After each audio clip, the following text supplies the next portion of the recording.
Bismillahirrahmanirrahim. Assalamualaikum warahmatullahi wabarakatuh. Hamdan wa syukran lillah wala quwata illa billah. Alhamdulillah, di pagi yang indah ini kita masih diberikan kesempatan untuk menghirup udara yang segar serta matahari yang juga memancarkan kesegaran bagi kita. Saat ini saya berada di tengah-tengah hutan, di antara pepohonan yang besar, di antara rindangnya dedaunan, dan di antara teduhnya hutan yang masih tersisa di daerah Cikampek ini. Ketika berbicara mengenai pepohonan yang besar ini, ada hal yang menarik yang sangat mengundang penasaran dan keingintahuan saya untuk sedikit bertapakur mengenai pepohonan yang besar ini. Pohon yang besar ini tidak terjadi dalam waktu satu malam, tidak terjadi dalam waktu satu minggu, bahkan tidak terjadi hanya dalam setahun saja. Pepohonan ini yang mencapai ketinggian sekian itu terjadi melalui proses yang sangat panjang, bertahun-tahun bahkan berpuluh tahun, untuk kemudian sampai pada ketinggian setinggi ini. Pepohonan ini telah melalui berbagai musim, telah melalui berbagai pergantian tahun, dan telah mengalami berbagai macam cobaan dalam tanda kutip. Mulai dari ketika bibit pohon ini ditanam sampai dengan sekarang, pepohonan ini tentu sudah beratus kali, bahkan ribuan kali, bahkan setiap hari menerima teriknya sengat matahari, mulai dari pagi hingga sore hari. Kemudian juga pepohonan ini mengalami guyuran air hujan dengan intensitas yang berbeda-beda, kadang kencang, kadang rendah, atau bahkan hujan lebat. Pun pepohonan ini sudah berpengalaman, telah teruji oleh hembusan angin yang mulai dari angin sepoi-sepoi, bahkan angin puting beliung. Dan hanya pepohonan yang mampu bertahan sajalah yang hingga saat ini bisa hidup.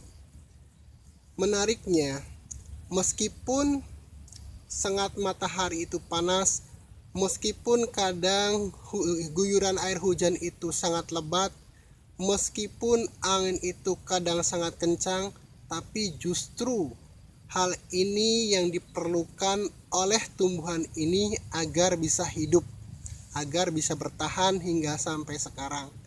Tidak ada pepohonan yang tidak mendapatkan sinar matahari, yang tidak pernah diterpa angin, dan tidak pernah mendapatkan siraman hujan lebat kemudian bisa tumbuh. Justru pepohonan yang mendapatkan sinar matahari yang terik, kemudian intensitas hujan yang cukup atau bahkan kadang lebat, dan terpaan angin inilah yang kemudian bisa tumbuh hingga saat ini. Pohon yang kekurangan sinar matahari tentu akan layu dan pada akhirnya mati. Pohon yang tidak pernah disiram air pun akan mengering. Pohon yang tidak pernah diterpa angin pun tidak akan mengalami penyerbukan. Itulah sekelumit mengenai pohon, dan ini merupakan tamsil bagi kita, bagi hati kita, bahwa hati kita ini laksana sebatang pohon yang juga memerlukan tempaan, memerlukan ujian, memerlukan proses untuk manjat tumbuh dan dewasa. Kita tidak bisa kemudian mengurung diri dalam kamar atau pergi ke gua yang jauh dari keramaian menyendiri dengan alasan agar menyelamatkan hati kita. Kita tidak bisa kemudian pergi ke puncak gunung dan bertapa dengan tujuan untuk tidak terganggunya hati kita. Kita juga tidak bisa terus-menerus mengasingkan diri dari keramaian dengan alasan untuk menjaga hati kita. Tidak demikian, karena sebagai makhluk sosial, kita justru harus bisa menyesuaikan diri kita dengan keadaan dan lingkungan di sekitar kita. Justru disitulah hati kita diuji, diproses, dan sedang diarahkan ke arah yang lebih dewasa, sebagaimana tadi pepohonan yang mendapatkan intensitas sinar matahari yang cukup, angin yang lebat, dan hujan yang menerpanya, yang kemudian bisa tumbuh. Pun demikian dengan hati kita. Ketika hati kita selalu bersosialisasi dengan orang-orang, dengan lingkungan di sekitar kita, tentu ada perbedaan, tentu ada persinggungan, tentu ada gesekan, tentu ada ketidaksesuaian, tentu pernah mengalami rasa tidak enak, tentu pernah mengalami rasa kecewa, tentu pernah mengalami rasa marah, dan lain sebagainya. Justru akumulasi pengalaman hidup yang kita terima inilah yang kemudian membentuk hati kita untuk lebih kuat, lebih dewasa. Syaratnya itu tadi, bukan kita menghindari masalahnya, bukan kita harus mengasingkan diri, bukan kita harus menjauhi keramaian, tapi bagaimana kita mempersiapkan hati kita untuk dapat menerima berbagai hal yang mungkin berbeda dengan apa yang kita inginkan.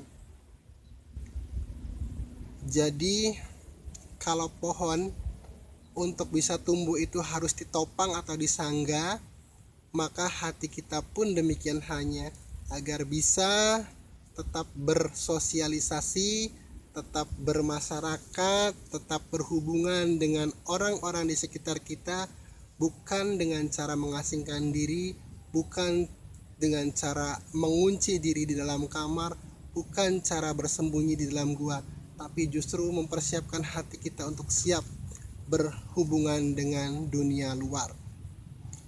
Zikir merupakan salah satu cara atau metode yang bisa kita manfaatkan untuk memproses hati kita agar lebih kuat, lebih siap untuk menerima siraman air perbedaan dari lingkungan kita, terpaan sinar matahari dari orang-orang yang mungkin tidak sepaham dengan kita, pun dengan hembusan angin dari berbagai kejadian yang tidak kita sukai. Maka jangan lupakan zikir, jangan lupakan untuk menjaga hati kita, karena hanya hati dengan dirawat dengan baik sajalah kemudian kita bisa tumbuh dan berkembang, sebagaimana pepohonan ini juga bisa tumbuh dan berkembang hingga pada posisi saat ini setelah melalui berbagai ujian, melalui pergantian musim, melalui terpaan dan hembusan angin serta sangat matahari.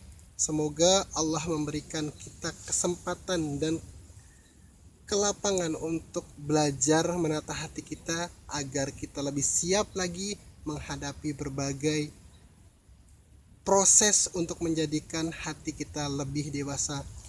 Itu saja yang dapat saya sampaikan. Billahi taufiq wal hidayah. Wassalamualaikum warahmatullahi wabarakatuh.